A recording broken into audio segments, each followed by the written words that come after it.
For now, Celine, it looks like the UN and Kofi Annan are satisfied that there's at least partial compliance with his six-point plan. Kofi Annan did brief the Security Council here in New York a few hours ago and said that there was relative calm on the streets, although he did concede that there were reports of still troops and heavy military on the streets in Syria, and that means that they are not fully compliant with his six-point plan. We also heard from the Russian and Chinese ambassadors. They came out after that briefing and talked about their role, that they had a huge role in creating the conditions to put forward for Kofi Annan's peace plan to go forward. But the US ambassador Susan Rice came out and said, well, there's a lot of scepticism here because the Syrian government does have a one-year track record, which is pretty dismal, with proof that it has been systematically and brazenly killing its own people. The last person we heard from was the Syrian ambassador himself, and he said that his government had been telling Kofi Annan since March 27 that they had been pulling their military troops back from cities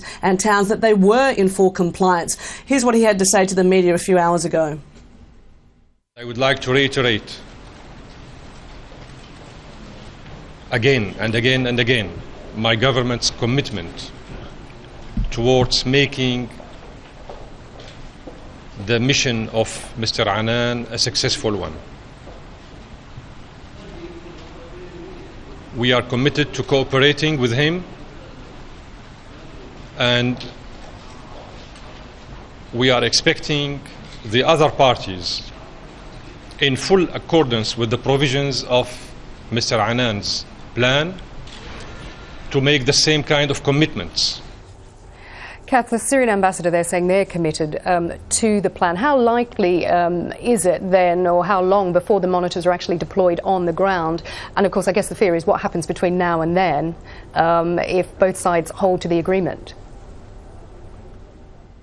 That's right. There could be some very quick action, which is surprising because normally things here at the United Nations move quite slowly with a lot of deliberations and diplomacy going on. What we've been hearing is that right now, actually, the Security Council has reconvened in another meeting to start work on a draft resolution which would approve of that monitoring team to go into Syria within possibly a day or two. We're hearing what they want to do first is send about 20 to 30 advanced monitors into Syria, assuming that the ceasefire does hold. That's to be able to begin independently reporting what the conditions are like on the ground back to Kofi Annan and the United Nations, and perhaps a second wave of monitors go in after that to start implementing Kofi Annan's six-point plan. I mean, for its part, Syrian government says they have nothing to hide and they're happy to approve of this advanced monitoring team. They can't go in without the approval of the Syrian government, and the United Nations also wants to get that team in very quickly. I've got to say, this is probably the most progress we've seen on a diplomatic level at all since the violence began